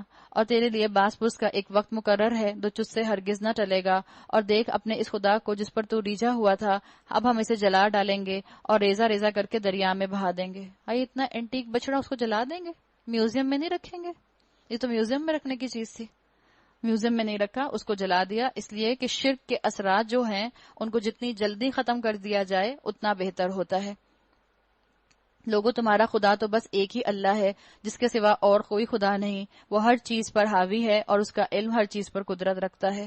یہاں پر آپ کی اور میرے لیے یہ سبق ہے موسیٰ علیہ السلام اور ہارون علیہ السلام کے واقعے سے کہ ہارون علیہ السلام نے بڑے ہونے کے باوجود حکمت کا مظاہرہ کیا۔ ہم عورتوں کو اپنے اندر برداشت، اپنے اندر صبر اور اپنے اندر حکمت اور بزرگی لانے کی بہت زیادہ ضرورت ہے۔ جو جس عمر میں ہے، اور خاص طور پر اگر آپ کی عمر مثال کے طور پر 30 سال ہو گئی ہے، اب آپ کے اندر عقل مندی، فراست، فار سائٹڈنس اور بزرگی آنی چاہیے۔ یہ الگ بات ہے کہ آپ مثال کے طور پر ہیں 50 کی اور لگتی 20 کی ہیں، لیکن اس کا مطلب یہ نہیں ہونا چاہیے کہ اگر میں لگتی 20 کی ہوں تو میری حرکتیں بھی 20 والی ہو جائیں۔ ہوئی آئی کیا ہو گیا؟ جب آپ 50 سال کی عورت سے ایسے ایکسپیکٹ کریں گے، جب 50 سال کی عورت اس طرح کرے گی تو پھر یہ بتائیے کہ پھر اس کی بہو اس کی عزت کیسے کرے گی؟ اس کی بیٹی اس کا خیال کیسے رکھے گی؟ اس کی بیٹی کو لگے گا شاید میری چھوٹی بہن ہے، بڑی بہن بھی نہیں، اماں ایسی حرکتیں کرتی ہیں کہ چھوٹی بہن لگتی ہیں۔ تو اس چیز سے مجھے اور آپ کو یہ پتا چلتا ہے کہ اپنی عمر کے ساتھ انسان کو گرو کرنا چاہیے۔ جیسے انسان کی عمر بڑھے اس کے اندر عقل اور شعور بڑھتا جانا چاہیے، معاملہ فہمی اس کے اندر بڑھتی جانی چاہیے۔ جیسے ہو سکتا ہے آج سے 5 سال پہلے میں لوگوں کو معاف نہیں کرتی تھی، لیکن اب 5 سال کے بعد میں میرے اندر کوئی فرق آنا چاہیے، میں غصہ نہ کروں بلکہ اس کی بات کو سنوں کہ یہ کیا کہہ رہا ہے۔ اے نبی، اس طرح ہم پچھلے گزرے ہوئے حالات کی خبریں تم کو سناتے ہیں اور ہم نے خاص اپنے ہاں سے تم کو ایک ذکر عطا کیا ہے۔ جو کوئی اس سے منہ موڑے گا وہ قیامت کے روز سخت بارے گناہ اٹھائے گا، اور ایسے سب لوگ ہمیشہ اس کے وبال میں گرفتار رہیں گے، اور قیامت کے دن ان کے لیے اس جرم کی ذمہ داری کا بوجھ بڑا تکلیف دہ بوجھ ہوگا۔ اس دن جب کہ سور پھونکا جائے گا، یوم ینفخ فی الصور، اور ہم مجرموں کو اس حال میں گھیر لائیں گے کہ ان کی آنکھیں دہشت کے مارے پتھرائی ہوئی ہوں گی، آپس میں چپکے چپکے کہیں گے دنیا میں مشکل سے تم کوئی 10 دن گزارے ہوں گے تم نے۔ ہمیں خوب معلوم ہے کہ وہ کیا باتیں کر رہے ہیں۔ ہم یہ بھی جانتے ہیں کہ اس وقت ان میں سے جو زیادہ سے زیادہ محتاط اندازہ لگانے والا ہوگا وہ کہے گا نہیں، what are you talking about؟ 10 دن تھوڑی رہے ہو، تمہاری دنیا کی زندگی بس 1 دن کی زندگی تھی۔ اگر ہمیں معلوم ہو جائے کہ مثال کے طور پر آج کیا ڈیٹ ہے، 4 تاریخ ہے، آج 3 ہے، 3 جولائی ہے، آج 3 جولائی ہے، اگر آپ کو لگے، آپ کو پتا چلے کہ 14 جولائی کو قیامت آ جائے گی، تو آپ کا اور میرا عمل آج سے کیا ویسا ہی ہوگا جیسا کل تھا اور صبح سے اب تک تھا، یا کچھ بدلے گا؟ بدلے گا نا. تو اس کی فکر کریں کہ میں نے اپنے عمل کی کتنی تیاری کی ہے. اس کی فکر نہ کریں کہ کس دن قیامت آئے گی. آپ کو اور مجھے پتہ ہی نہیں ہے کس دن قیامت میرے اور آپ کے سامنے آ کر کھڑی ہو جائے گی. جب قیامت ایک دفعہ آ جائے گی اس وقت تو بالکل ایسے لگے گا کہ ہم دنیا میں رہے ہی نہیں. کوئی کہے گا 10 دن, کوئی کہے گا نہیں صرف 1 دن کی کچھ گھڑی ہم رہے ہیں. یہ لوگ تم سے پوچھتے ہیں آخر اس دن یہ پہاڑ کہاں چلے جائیں گے؟ کہو میرا رب ان کو دھول بنا کر اڑا دے گا اور زمین کو ایسا ہموار چٹیل میدان بنا دے گا کہ اس میں تم کوئی بل اور سلوٹ نہ دیکھو گے. اس روز سب لوگ منادی کی پکار پر سیدھے چلے آئیں گے, کوئی ذرا اکڑ نہ دکھا سکے گا. وخشعت الاصوات للرحمن فلا تسمع الا ہمسا, اور آوازیں رحمان کے آگے دب جائیں گی, ایک سرسراہٹ کے سوا تم کچھ نہ سنو گے. امیجن کریں پوری انسانیت اکٹھی ہے, گرینڈ گیدرنگ, اور وسپرنگ کے علاوہ کوئی آواز نہیں آئے گی. ہمسا وسپرنگ کو کہتے ہیں, وسپر کرنا. کوئی آواز سنائی نہیں دے گی. کس وجہ سے؟ دہشت اتنی ہوگی, خوف اتنا ہوگا. آپ اگر اس ماحول کو امیجن کریں تو آپ کے اوپر ابھی سے اس کا خوف طاری ہو سکتا ہے. اس روز شفاعت کارگر نہ ہوگی الا یہ کہ کسی کو رحمان اس کی اجازت دے اور اس کی بات سننا پسند کرے. وہ لوگوں کا اگلا پچھلا سب حال جانتا ہے اور دوسروں کا اس کا پورا علم نہیں ہے. لوگوں کے سر اس حی القیوم کے آگے جھک جائیں گے. نامراد ہوگا جو اس وقت کسی ظلم کا بارے گناہ اٹھائے ہوئے ہو, اور کسی پر ظلم یا حق تلفی کا خطرہ نہ ہوگا اس شخص کو جو نیک عمل کرے اور اس کے ساتھ وہ مومن ہو. وَكَذَلِكَ أَنزَلْنَاهُ قُرْآنًا عَرَبِيًّا, اے نبی صلی اللہ علیہ وسلم اسی طرح ہم نے اسے قرآن عربی بنا کر نازل کیا ہے. اس میں طرح طرح سے تنبیہات کی ہیں شاید کہ یہ لوگ ٹیڑے ہونے سے بچ جائیں, یا ان میں کچھ ہوش کے آثار جو ہیں وہ اس کی وجہ سے پیدا ہو جائیں. بس بالا تر ہے اللہ بادشاہ حقیقی. دیکھو قرآن پڑھنے میں جلدی نہ کیا کرو جب تک کہ تمہاری طرف اس کی وہی تکمیل کو نہ پہنچ جائے, اور دعا کیا کرو وَقُلْ رَبِّ زِدْنِي عِلْمًا, اللہ میرے علم میں اضافہ فرما.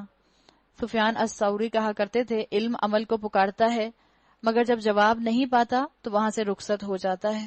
تو اللہ میرے اور آپ کے علم میں اضافہ کرے تو میں اور آپ نافع علم حاصل کریں. اللہ کے رسول صلی اللہ علیہ وسلم کی دعا آتی ہے اللہم انی اسألک علما نافعا, اللہ ہمیں نافع علم دے, وہ علم جو ہمیں آج بھی فائدہ دے اور کل بھی فائدہ دے, وہ علم جو ہمیں زندگی میں بھی فائدہ دے, موت کے بعد بھی فائدہ دے, وہ علم جو ہمیں دنیا میں بھی فائدہ دے اور آخرت میں بھی فائدہ دے. تو ہم ایسے علم کی دعا کرتے ہیں اللہ تعالیٰ سے. علماء علم کے درجے بتاتے ہیں کہ علم کے درجے کیا ہیں. ایک وہ کہتے ہیں یعنی علم کون آسانی سے حاصل کر سکتا ہے اس کے مختلف لیول سکالرز بتاتے ہیں. ایک وہ کہتے ہیں خاموش رہنا سیکھنا, یعنی علم حاصل کرنے کے لیے خاموشی سب سے پہلی ریکوائرمنٹ ہے. دوسری چیز ہے توجہ سے سننا. تیسری چیز ہے جو سنا اس کو یاد رکھنا. چوتھی چیز ہے جو معلوم ہو اس پر عمل کرنا. اور پانچویں چیز ہے اس کو آگے لوگوں تک پہنچانا. یہی حقوق آپ کو قرآن کے حقوق کے اندر بھی ملتے ہیں. سورہ بقرہ کے اندر اللہ تعالیٰ نے قرآن کے حقوق کے اندر بھی مور اور لیس اسی طرح کے احکامات دیے ہیں. تو علم کا اضافہ بہت بڑی نعمت ہے. انسان کوشش کرے کہ جس طرح اپنی دولت کا اضافہ کرتا ہے, جس طرح اپنی ایکوائرڈ نالج کا اضافہ کرتا ہے, دنیاوی علم کا اضافہ کرتا ہے, اپنے ریویلڈ نالج کو بھی ساتھ ساتھ بڑھانے کی کوشش کرے. اور ساتھ ساتھ علم کی حفاظت عمل سے کی جاتی ہے. ہم نے اس سے پہلے آدم کو ایک حکم دیا تھا مگر وہ بھول گیا اور ہم نے اس میں عزم نہ پایا. یاد کرو وہ وقت جبکہ ہم نے فرشتوں سے کہا تھا کہ آدم کو سجدہ کرو, وہ سب تو سجدہ کر گئے مگر ایک ابلیس تھا کہ انکار کر بیٹھا. اس پر ہم نے آدم سے کہا کہ دیکھو یہ تمہارا اور تمہاری بیوی کا دشمن ہے, ایسا نہ ہو کہ یہ تمہیں جنت سے نکلوا دے. بنیادی طور پر یہ جو اللہ تعالیٰ نے ایڈریس آدم علیہ السلام کو کیا, علماء کہتے ہیں کہ بنیادی طور پر مرد کی ذمہ داری ہوتی ہے خاندان والوں کو دین کا علم سکھانا. ہمارے مرد خود یہ کام نہیں کرتے, الٹا اگر بیویاں گھروں سے یہ کام کرنے کے لیے نکلیں تو ان کے بھی دامن پکڑ پکڑ کر گھسیٹ کر ان کو گھروں میں بٹھا لیتے ہیں. اللہ ہمارے مسلمان مردوں کو علم حاصل کرنے والا, عمل کرنے والا اور اپنے گھر والوں کے لیے علم حاصل کرنے کا سامان پیدا کرنے والا بنائے. اور تم مصیبت میں پڑ جاؤ, اللہ نے کہا کہ یہ کیا ہے, یہ تمہاری بیوی کا دشمن ہے, ایسا نہ ہو کہ تمہیں جنت سے نکلوا دے اور تم مصیبت میں پڑ جاؤ. یہاں تو تمہیں یہ آزمائشیں حاصل ہیں کہ نہ بھوکے ننگے رہتے ہو, نہ پیاس اور دھوپ تمہیں ستاتی ہے. لیکن شیطان نے اس کو پھسلایا, کہنے لگا آدم بتاؤں تمہیں وہ درخت جس سے ابدی زندگی اور لازوال سلطنت حاصل ہوتی ہے؟ گناہوں میں شیطان جو ہے وہ سیکریٹلی ٹیمپٹ کرتا ہے، دل کے اندر آ کر انسویشنز ڈالتا ہے۔ آخر کار دونوں میاں بیوی اس درخت کا پھل کھا گئے۔ نتیجہ یہ ہوا کہ فوراً ہی ان کے سطر ایک دوسرے کے آگے کھل گئے اور لگے دونوں اپنے آپ کو جنت کے پتوں سے ڈھانکنے۔ ایک غلطی کا ریپرکشن کیا ہوا کہ ان کا لباس اتر گیا، تو انہوں نے فوراً ریئلائز کیا آدم نے اپنے رب کی نافرمانی جو کی تھی، آدم نے فوراً اپنے آپ کو جنت کے پتوں سے ڈھانکنے لگ گئے۔ یہ ہے انسان سلیم الفطرت کہ جہاں اس سے غلطی ہوتی ہے ایک تو فوراً پلٹتا ہے، دوسرا جہاں جسم کھلتا ہے وہاں اس کو کور کرنے کی کوشش کرتا ہے۔ کوئی درس سن کر آئے ہوئے تھے آدم علیہ السلام، کوئی دورہ قرآن اٹینڈ کیا ہوا تھا انہوں نے، پھر کیا کیا انہوں نے؟ یہ انسان کی فطرت ہے۔ تو ہم بھی دیکھیں کہ کیا ہمارا لباس ساتر ہوتا ہے؟ کیا ہمارا لباس ہمارے جسم کے ان قابل شرم حصوں کو ڈھانپتا ہے جس کے لیے اللہ تعالیٰ نے حکم دیا ہے کہ ہم اپنے جسم کو ڈھانپ کر رکھیں؟ ہمیں اپنا احساس اس بات کا رکھنا ہے کہ شیطان آپ کو اور مجھے، عورتوں کو، لڑکیوں کو خاص طور پر فیشن کے نام پر اکساتا ہے، اور فیشن کے نام پر اکسا کر سب سے پہلے بے لباس کرنے کی کوشش کرتا ہے۔ آدم نے اپنے رب کی نافرمانی کی اور راہ راست سے بھٹک گیا، پھر اس کے رب نے اسے برگزیدہ کیا اور اس کی توبہ قبول کر لی اور اسے ہدایت بخشی اور فرمایا تم دونوں فریق یعنی انسان اور شیطان یہاں سے اتر جاؤ، تم ایک دوسرے کے دشمن رہو گے۔ اگر میری طرف سے کوئی ہدایت تمہیں پہنچے تو جو کوئی میری اس ہدایت کی پیروی کرے گا وہ نہ بھٹکے گا اور نہ بدبختی میں مبتلا ہوگا۔ اللہ تعالیٰ نے بتا دیا کہ جو ہدایت پر رہے گا اس کے لیے اللہ تعالیٰ خود بخود راہ راست کھولتا چلا جائے گا۔ اور ہدایت کا مطلب کیا ہے کہ آپ کو اور مجھے زندگی گزارنے کا صحیح طریقہ مل جائے۔ اور زندگی گزارنے کا صحیح طریقہ کہاں سے ملے گا؟ آپ کے ملک کے کانسٹیٹیوشن سے، یا آپ کو اپنی ہولی بک سے ملے گا؟ آپ کو اپنے ملک کی ہولی بک سے ملے گا جو اللہ تعالیٰ نے آپ کو قرآن کی شکل میں عطا کی ہے۔ جو میرے ذکر سے منہ موڑے گا اس کے لیے دنیا میں تنگ زندگی ہوگی۔ اللہ نے کیا کہا؟ وَمَنْ أَعْرَضَ عَنْ ذِكْرِي، جو میرے ذکر سے منہ موڑے گا۔ اللہ کا ذکر کیا ہے؟ الٹیمیٹ ذکر، سب سے بڑا ذکر اللہ کا القرآن ہے۔ ہم کہتے ہیں اللہ کا ذکر کیا ہے؟ شاید سبحان اللہ، الحمدللہ، ماشاء اللہ، یہ اللہ کا ذکر ہے، یہ بھی اللہ کا ذکر ہے، لیکن اللہ کا سب سے بڑا ذکر، اکبر ذکر، الٹیمیٹ ذکر القرآن ہے۔ اللہ نے کہا جو قرآن سے منہ موڑے گا فَإِنَّ لَهُ مَعِيشَةً ضَنكًا، اس کے لیے دنیا میں تنگ زندگی ہوگی۔ ہم تو یہ دیکھتے ہیں کہ جو اللہ کے نافرمان ہیں ان کی تو زندگیاں بہت خوشحال ہیں، تو یہ معیشتاً دنکن کیسے ہو گئی زندگی؟ دنیا میں بہت نعمتیں ہوں گی، گھر میں بہت آسائشیں ہوں گی، گھر مال سے بھرا ہوا ہوگا، لیکن سکون نہیں ہوگا، خوشی نہیں ہوگی۔ وہ کسی نے کہا ہے نا، we have learned how to earn a living but not a life. ہمارے ساتھ یہ تو ہو گیا کہ ہم نے بہت کچھ جمع کر لیا، لیکن اب جمع کرنے کے بعد ہم اس کو انجوائے نہیں کر سکتے۔ بہت سی میڈیسنز آ گئیں لیکن اب ہمارے پاس بہت سی بیماریوں کا علاج ہی نہیں ہے، ہر نئی بیماری آ جاتی ہے۔ تو معیشتاً دنکن کہ اللہ تعالیٰ زندگی میں تنگی لے کر آ جائے گا۔ فینسیئر ہاؤس ہوں گے لیکن سکون نہیں ہوگا، فیملی نہیں ہوگی، بڑے بڑے گھر ہوں گے اور چھوٹی چھوٹی فیملیز ہوں گی، ہر ایک فرد اپنے اپنے کمرے میں، گھر میں 4 لوگ رہتے ہیں، چاروں اپنے اپنے کمرے میں الگ الگ۔ تو یہ ہے معیشتاً دنکن، بہت سامان جمع کر لیا لیکن چین نہیں ہے درمیان میں۔ اور قیامت کے روز ہم اسے اندھا اٹھائیں گے، وہ کہے گا قال ربی لما حشرتنی اعمی وقد كنت بصیرا، پروردگار دنیا میں تو میں آنکھوں والا تھا، یہاں مجھے اندھا کیوں اٹھایا؟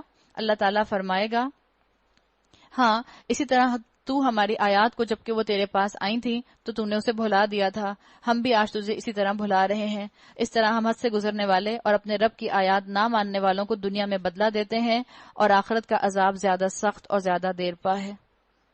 آدم علیہ السلام کو علم دیا گیا تھا، آدم علیہ السلام نے علم جو لیا تھا، علم کی وحی کی روشنی پہ اس پر عمل کیا، تو اللہ تعالیٰ نے ان کو دنیا کے اندر بھی بہت سا نوازا، اللہ نے ان کو اولاد سے بھی نوازا، اور اللہ انشاءاللہ آخرت میں بھی ان کے درجات بلند کرے گا۔ تو اللہ تعالیٰ نے مجھے اور آپ کو یہ بات بتا دی ہے، دنیا نبھاؤ اللہ کی فرما برداری کے ساتھ، دنیا انجوائے کرو اللہ کی فرما برداری کے ساتھ، دنیا کی نعمتوں کو لگاؤ اللہ کی فرما برداری کے اندر۔ پھر کیا ان لوگوں کو تاریخ کے اس سبق سے کوئی ہدایت نہ ملی کہ ان سے پہلے کتنی ہی قوموں کو ہم ہلاک کر چکے ہیں جن کی برباد شدہ بستیوں میں آج یہ چلتے پھرتے ہیں. در حقیقت اس میں بہت سی نشانیاں ہیں ان لوگوں کے لیے جو عقل سلیم رکھنے والے ہیں. اگر تیرے رب کی طرف سے پہلے ایک بات طے نہ کر دی گئی ہوتی اور مہلت کی ایک مدت مقرر نہ کی جا چکی ہوتی تو ضرور ان کا بھی فیصلہ چکا دیا جاتا. پس اے نبی صلی اللہ علیہ وسلم فاصبر علی ما یقولون، جو لوگ یہ باتیں بناتے ہیں اس پر صبر کیجیے. وَسَبِّحْ بِحَمْدِ رَبِّكَ قبل طلوع الشمس وقبل غروبها، اور اپنے رب کی حمد و ثنا کے ساتھ اس کی تسبیح کرو سورج نکلنے سے پہلے اور غروب ہونے سے پہلے، اور رات کے اوقات میں بھی تسبیح کرو اور دن کے کناروں پر بھی. کیوں؟ لعلک ترضی، شاید کہ تم راضی ہو جاؤ. کیوں؟ تسبیح تو ہم کر رہے ہیں تو ہمیں تو کہنا چاہیے کہ شاید کہ اللہ راضی ہو جائے. اللہ نے کہا لعلک، شاید ہو سکتا ہے، ترضی، تم راضی ہو جاؤ. تو ذہن میں رکھیں کہ تسبیح کا فائدہ ہم ہی کو ہوتا ہے، تسبیح کا فائدہ انسان ہی کو ہوتا ہے. تسبیح ہماری نفسیاتی الجھنوں کا علاج ہے. جب آپ تسبیح کرتے ہیں تو آپ کے نروز ریلیکس ہو جاتے ہیں. جب آپ تسبیح کرتے ہیں اور شعور کے ساتھ کرتے ہیں تو تھوڑی دیر کے لیے آپ اپنے غم کو بھول جاتے ہیں. تو تسبیح کا فائدہ انسان کو خود ہوتا ہے. اور انسان کس طرح سے اپنے سے راضی ہوگا؟ اس لیے کہ انسان اپنی روح کا حق ادا کرتا ہے تسبیح کر کے. جب انسان تسبیح کرتا ہے اپنے لیے نیکیاں لکھوا لیتا ہے، اپنے لیے اچھے آثار قیامت کے تک کے لیے اس کائنات پر چھوڑ رہا ہوتا ہے. اور جب وہ آخرت میں اللہ کے پاس پہنچے گا اور اس کو اس تسبیح کا اجر دیا جائے گا تو یہ یقیناً اس کے اپنے لیے فائدہ مند چیز ہوگی. اسی لیے کہا گیا لعلک ترضی، کہ شاید کہ تم اس سے فائدہ حاصل کرو اور راضی ہو جاؤ. وہ تو ہم نے انہیں آزمائش میں ڈالنے کے لیے، اور نگاہ اٹھا کر بھی نہ دیکھو دنیاوی زندگی کی اس شان و شوکت کو جو ہم نے ان میں سے مختلف قسم کے لوگوں کو دے رکھی ہے. یعنی کسی کا گھر دیکھ کر آؤ تو اس کو ڈسکس مت کرتے رہنا، منع کر دیا اللہ تعالیٰ نے. وَلَا تَمُودَّنَّ عَيْنَيْكَ إِلَىٰ مَا مَتَّعْنَا بِهِ، جو تم میں سے کسی کو دیا ہے اس پر اپنی آنکھیں لمبی نہ کرو. آپ سگنل پر کھڑی ہیں اور آپ کے برابر سے ایک لمبی سی گاڑی گزری اور آپ پورا اس کو دیکھتی رہتی ہیں. یہ ہے اپنی آنکھیں لمبی کرنا. کتنا اللہ تعالیٰ نے ایگزیکٹ محاورہ لکھا ہے یہاں پہ، آنکھیں لمبی کرنا. اور یہ مثال بالکل فٹ آتی ہے. آپ کہیں سے گزر رہی ہیں سڑک سے اور آپ نے دیکھا کسی کا لمبا سا گھر ہے، ختم ہونے میں نہیں آ رہا، آپ کی آنکھیں لمبی ہو رہی ہوتی ہیں، ساتھ ساتھ آنکھیں لمبی، اس کی نگاہ کھچ رہی ہوتی ہے ساتھ ساتھ. اللہ نے منع کر دیا اس کام سے. اب جب کبھی آئندہ آپ کے ساتھ ایسا ہو، اور ہوگا، ہم انسان ہیں، ہم انسانوں کے ساتھ دنیا کی محبت بھی ہے، دنیا کی شہوات بھی ہیں، دنیا کی ٹیمپٹیشنز بھی ہیں. ہوگا، جب ہو فوراً اپنی نگاہ پھیر کر اللہ کے ساتھ اپنا معاملہ درست کر لیں اور تسبیح میں اپنے آپ کو مصروف کر لیں.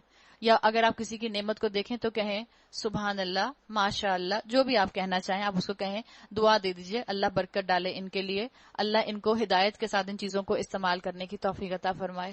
لیکن آنکھیں لمبی نہ کریں. آنکھیں لمبی کرنے کا مطلب ایک یہ بھی ہوتا ہے حسرت سے دیکھنا.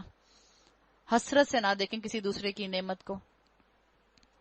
وہ تو ہم نے انہیں آزمائش میں ڈالنے کے لیے دی ہیں، اور تیرے رب کا دیا ہوا رزق حلال ہی بہتر اور پائندہ تر ہے.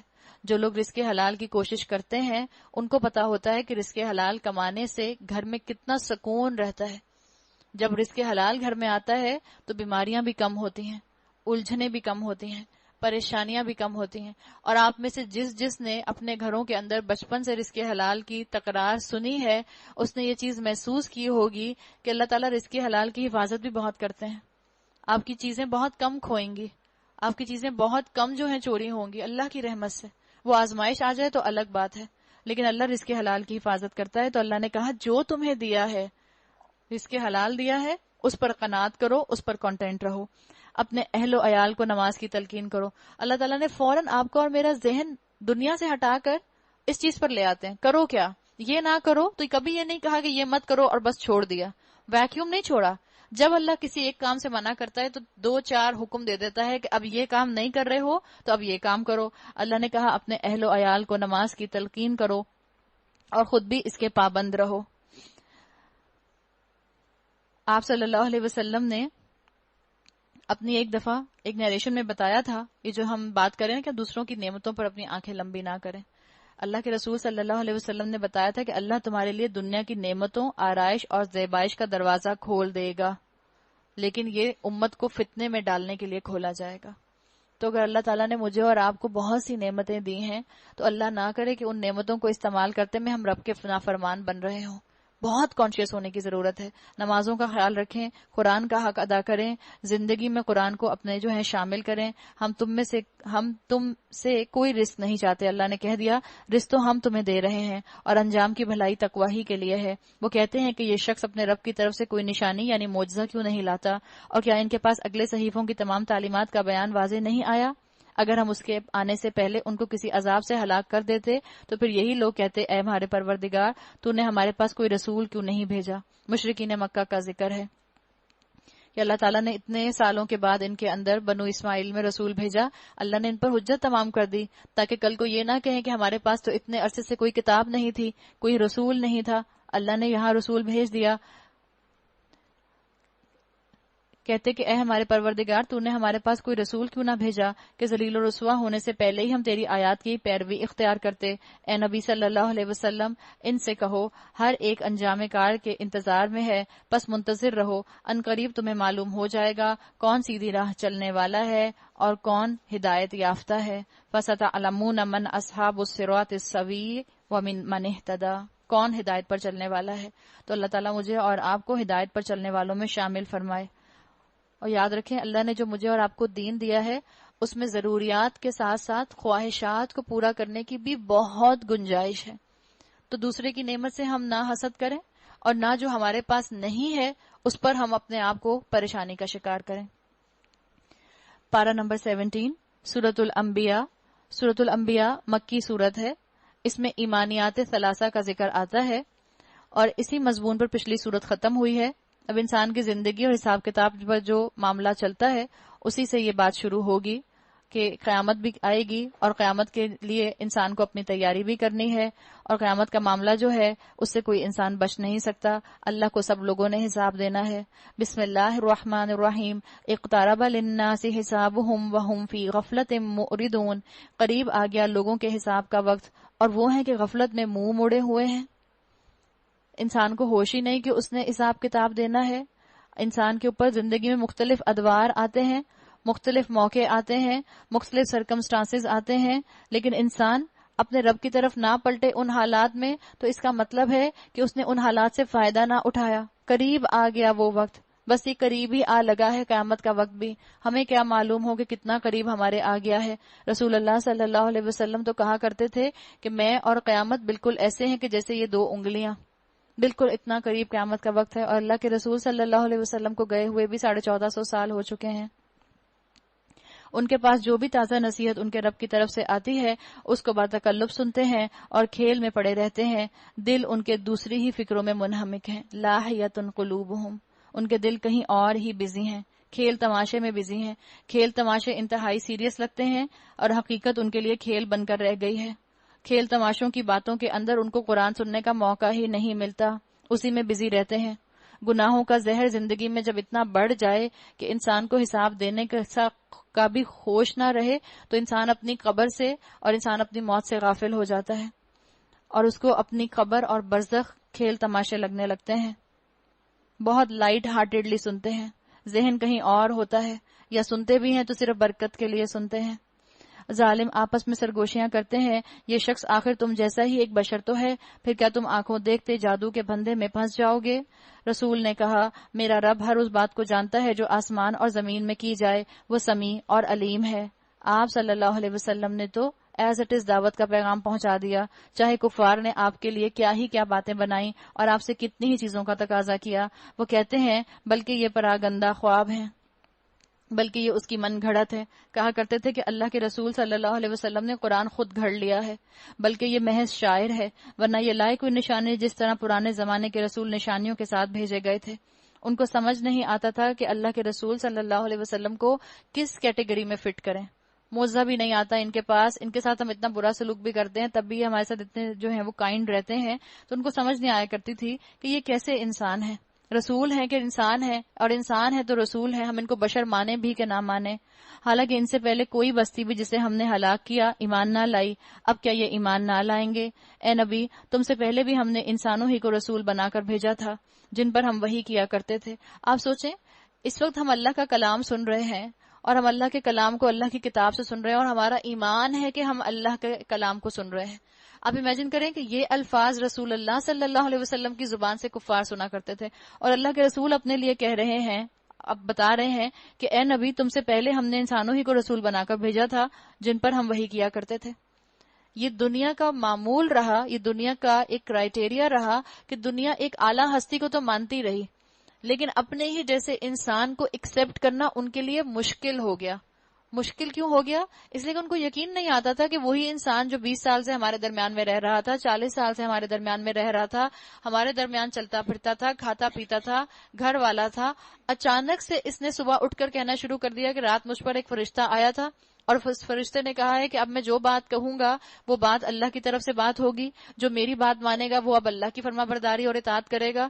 تو ان کو یہ بات ہضم نہیں ہوا کرتی تھی، اس لیے اللہ کے رسول صلی اللہ علیہ وسلم کی ایسی باتوں پر اور زیادہ اعتراض کیا کرتے تھے اور کہا کرتے تھے کہ معجزہ دکھاؤ. تم لوگ اگر علم نہیں رکھتے تو اہل کتاب سے پوچھ لو، ان رسولوں کو ہم نے کوئی ایسا جسم نہیں دیا تھا کہ وہ کھاتے نہ ہوں اور نہ وہ سدا جینے والے تھے. پھر دیکھ لو، آخرکار ہم نے ان کے ساتھ اپنے وعدے پورے کیے اور انہیں اور جس کو ہم نے چاہا بچا لیا، اور حد سے گزر جانے والوں کو ہلاک کر دیا. وَأَهْلَكْنَا الْمُسْرِفِينَ، اسراف کرنے والوں کو ہلاک کر دیا، جنہوں نے اپنی جانوں کے ساتھ اسراف کیا. اپنی جان کے ساتھ اسراف کرنا کیا ہے؟ جان آپ کی دی ہوئی کس کی ہے؟ اللہ کی ہے. حق تو یہ ہے کہ حق ادا نہ ہوا، اس جان کو اللہ کے لیے استعمال نہ کیا، اس جان کو اس شریعت کو نافذ کرنے کے لیے استعمال نہ کیا، اس جان کو اپنی روح کی تربیت کے لیے استعمال نہ کیا. لَقَدْ أَنزَلْنَا إِلَيْكُمْ كِتَابًا فِيهِ ذِكْرُكُمْ أَفَلَا تَعْقِلُونَ. لوگو، ہم نے تمہاری طرف ایک ایسی کتاب بھیجی ہے جس میں تمہارا ہی ذکر ہے، کیا تم سمجھتے نہیں ہو؟ خود کو قرآن کا مخاطب سمجھیں. قرآن کا عنوان انسان، قرآن کا موضوع میں انسان. اللہ نے کہا فیہ ذکرکم، اس میں تمہارا ہی تو ذکر ہے. یہ قرآن ہم انسانوں ہی کو تو سمجھانے آیا ہے، ہمیں بشارتیں دیتا ہے، ہمیں وارننگز دیتا ہے، ہمیں احکامات دیتا ہے، ہمیں منکرات سے روکتا ہے، ہمیں بتاتا ہے کہ کیسے تحفے دو، ہمیں بتاتا ہے کیسے خرچ کرو، ہمیں بتاتا ہے کیسے معاف کر دو، ہمیں بتاتا ہے کیسے با اخلاق بن جاؤ، کیسے اپنا تزکیہ کر لو، کیسے لوگوں کے ساتھ عفو و درگزر کا معاملہ کرو. ہر چیز یہ ہمیں سکھاتا ہے. میرا ہی تو ذکر ہے اس کے اندر. جس رب نے مجھے بنایا ہے اس رب نے میری مینول کتاب جو ہے وہ قرآن کی شکل میں دے دی ہے. قرآن میرا موضوع ہے. آپ دیکھیں، آپ کوئی مثال کے طور پر اپنی گیجٹ لے کر آتے ہیں، نئی گیجٹ برانڈ نیو، اور آپ اپنی گیجٹ لاتے ہیں اور آپ مینول پڑھے بغیر اس کو، مثال کے طور پر وہ تھی 110 وولٹ کی، آپ نے اس کو ڈال دیا 220 وولٹ میں، تو کیا ہوگا؟ گیجٹ تو آپ کی جل گئی، ایکسپائر ہو گئی، ختم ہو گئی، بیکار ہو گئی. صرف اس کو ایک غلط پلگ لگانے کی وجہ سے آپ نے ضائع کر دیا. انسان جو گیجٹ ہے، انسان جو مشین ہے، اس سے زیادہ کمپلیکیٹڈ تو کوئی مشین ہی نہیں ہے، چاہے اس کو روحانی اینگل سے دیکھا جائے، چاہے اس کو جسمانی اینگل سے دیکھا جائے. اس کو مینول پڑھے بغیر، مینول بک سے انسٹرکشن لیے بغیر اگر اس کو استعمال کیا گیا تو اس کی بھی ساری ہارڈ ڈسک کرپٹ ہو جائیں گی. تو مجھے اور آپ کو اپنے لیے اس کتاب کو ایک زندہ کتاب بنانا ہے. میرے ایک ایک قدم کی ہدایت اس کے اندر ہے. ہم اتنے معمولی انسانوں کی تعریف جب سنتے ہیں تو ہم اس چیز کو کتنا سنبھال کر رکھتے ہیں. مثال کے طور پر کسی نیوز پیپر کے اندر آپ کا انٹرویو چھپ جائے، ایک چھوٹی سی آپ کی تصویر چھپ جائے، آپ وہ نیوز پیپر کا اتنا پورشن، پہلے نیوز پیپر سنبھال کے رکھتے ہیں، پھر جیسے جیسے وقت گزرتا جاتا ہے تو کیا کرتے ہیں کہ اس کا اتنا پورشن کاٹ کے پھر اپنے پاس کہیں رکھ لیتے ہیں. آپ کے اسکول میگزینز ہوتے ہیں، کالج میگزینز ہوتے ہیں، اس میں آپ نے کوئی آرٹیکل لکھا، اس میں آپ نے کوئی پوئم لکھی، اس میں کلاس کی تصویر ہے آپ کی، اور اس کلاس کی تصویر میں 40 بچوں کے اندر ایک آپ کھڑی ہوئی ہیں، ایک ڈاٹ کی طرح. آپ اس کو سنبھال کر رکھتی ہیں زندگی بھر تک. اس میں میں ہوں. آپ پوچھیں کہاں ہو؟ یہ وہ جو رائٹ پر 4th رو میں 3rd لڑکی ہے نا، وہ میں ہوں. جس چیز میں ہمارا ذکر ہوتا ہے اس کی ہم اتنی قدر کرتے ہیں. آپ کی کوئی دوست ایس ایم ایس میں آپ کی تعریف کر کے آپ کو بھیج دیتی ہے، ہم سارے ایس ایم ایس ڈیلیٹ کر دیتے ہیں، اس کو سنبھال کے رکھتے ہیں. کیوں؟ فیہ ذکرکم، اس میں تمہارا ہی تو ذکر ہے. اور یہ قرآن، اس میں بھی تو میرا اور آپ کا ہی ذکر ہے. تو اس کو بھی سنبھال کر رکھنا ہے، اس کو بھی عمل میں لے کر آنا ہے، اس کا بھی علم حاصل کرنا ہے، اس کی بھی قدر کرنی ہے. اس کو ایسے ہی سینے سے لگا کر رکھنا ہے جیسے باقی چیزوں کو اپنے سینے سے لگا کر رکھتے ہیں دنیا کی. کتنی ہی ظالم بستیاں ہیں جن کو ہم نے پیس کر رکھ دیا.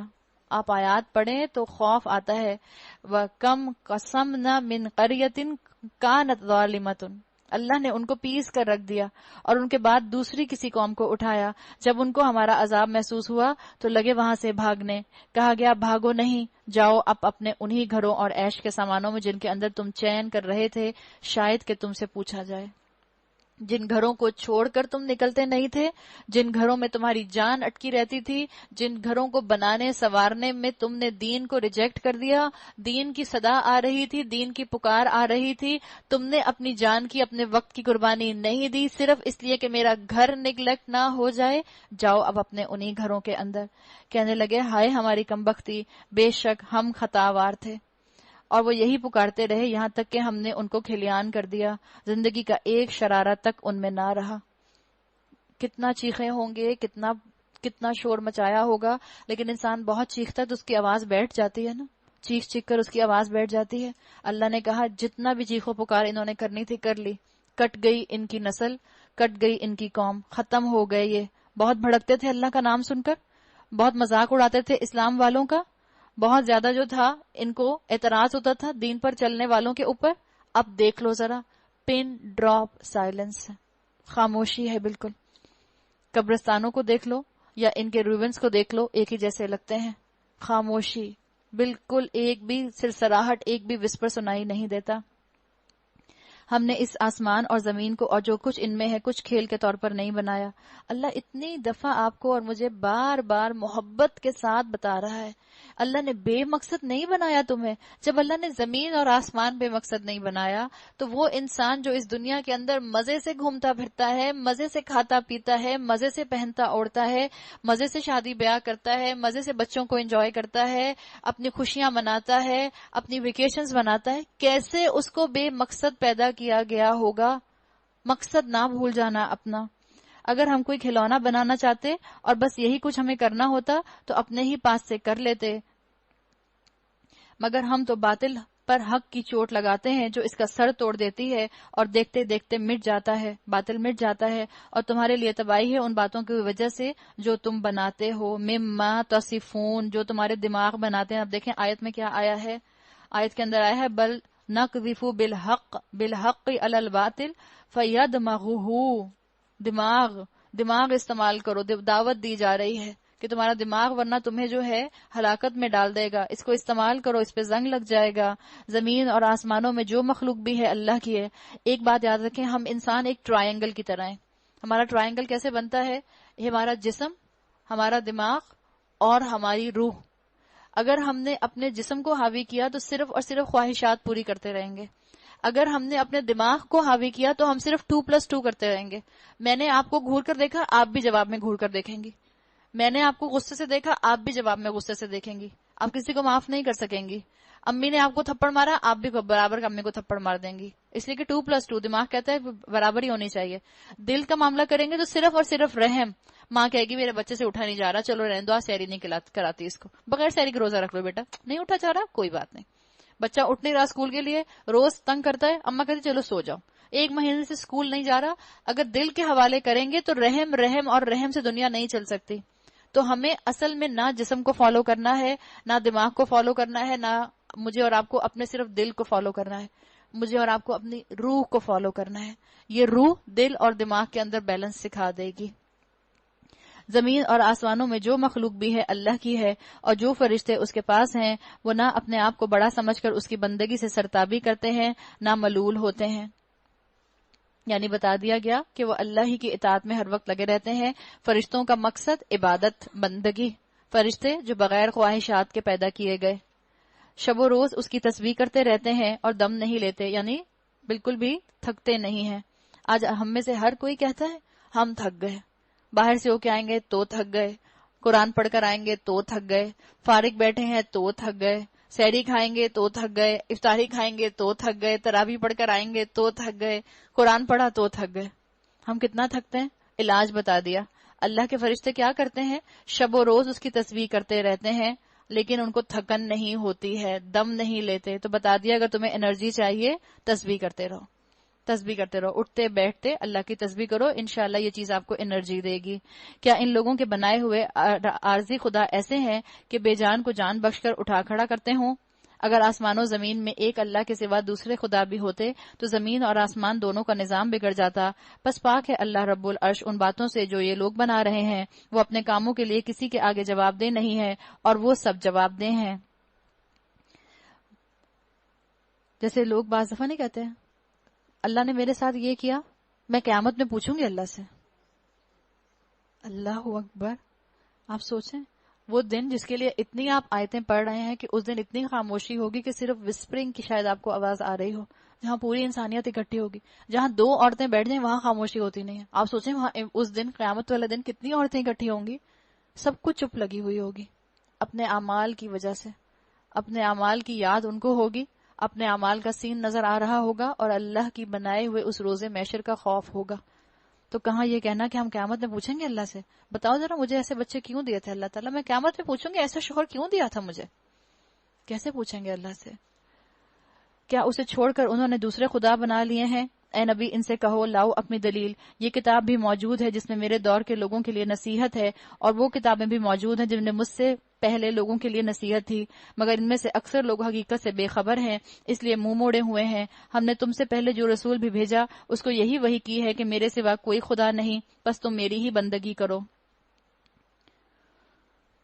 یہ کہتے ہیں رحمان اولاد رکھتا ہے، سبحان اللہ، وہ یعنی فرشتے تو بندے ہیں جنہیں عزت دی گئی ہے، اس کے حضور بڑھ کر نہیں بولتے اور بس اس کے حکم پر عمل کرتے ہیں۔ جو کچھ ان کے سامنے ہے اسے بھی جانتا ہے، جو کچھ ان سے اوجھل ہے اس سے بھی باخبر ہے۔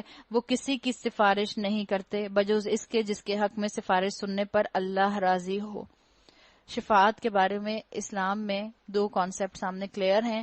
ایک ہے شفاعت حقہ کہ اللہ جس کو اجازت دے گا، جس کی اجازت دے گا، جتنی اجازت دے گا، اللہ کے رسول صلی اللہ علیہ وسلم اس کی شفاعت کریں گے، لیکن یہ کنڈیشنل شفاعت ہوگی۔ اور جو لوگ اسلام میں یہ چاہتے ہیں کہ آپ صلی اللہ علیہ وسلم ہر ایک کے لیے شفاعت کریں گے، ان کا کانسیپٹ شفاعت باطلہ کا ہے اور اس کا تعلق اسلام سے نہیں ہے۔ تو جو بھی اللہ کے ساتھ معاملہ رکھنا ہے، اس بات کو سمجھ لو کہ تمہیں خود اپنا سہارا اپنے اعمال کے ذریعے ڈھونڈنا ہے۔ جنت میں پہنچیں گے تو اللہ کی رحمت سے، لیکن اگر کچھ اعمال کیے ہوں گے، اپنے آپ کو کوالیفائی کیا ہوگا، جبھی فائدہ ہوگا۔ ویزے کے لیے اپلائی کرتے ہیں جبھی تو آپ کو اور مجھے ویزا ملتا ہے، یا گھر بیٹھے بیٹھے آپ نے اپلائی بھی نہیں کیا، پاسپورٹ بھی نہیں بنایا اور پتہ چلا ٹی سی ایس والا آیا، یہ آپ کا امریکن پاسپورٹ پورا مل گیا آپ کو۔ آئیے، کبھی ایسا ہوتا ہے؟ عمل تو کرنا پڑے گا، جنت کے لیے اپنے آپ کو کوالیفائی تو کرنا پڑے گا۔ ہم اللہ کے دین کو بہت کویسچنز کرتے ہیں، جب ہم اللہ کے دین کو بہت کویسچنز کرتے ہیں تبھی ہمارے اندر جو ہے یہ شفاعت باطلہ کا کانسیپٹ آتا ہے۔ ہم کہتے ہیں نہیں ایسا نہیں ممکن ہے، اللہ کے رسول ہمیں بخشوا لیں گے، دیکھ لینا، اللہ کے رسول ہمیں بچا لیں گے قیامت کے دن، اللہ کے رسول کالی کملی میں ہمیں چھپا لیں گے۔ یہ سب اور سب شفاعت باطلہ ہیں ہمارے، اور صرف ڈاؤٹس، شکوک اور شبہات ہیں جو دین کے بارے میں ہیں۔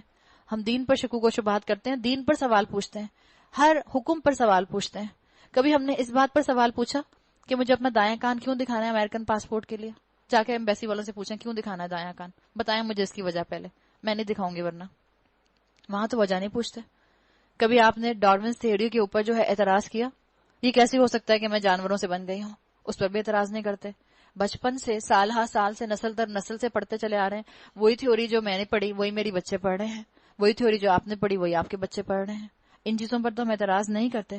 تو دیکھنے کی بات یہ ہے کہ اللہ نے جو دین دیا ہے اس دین کے اندر آپ کے اور میرے لیے فائدے کی چیزیں ہیں۔ سوال کر کے اس کو تنگ نہ کریں، سوال کر کے اس کو مشکل نہ کریں، سوال کر کے اپنے لیے شکوک و شبہات کو اکٹھا نہ کریں۔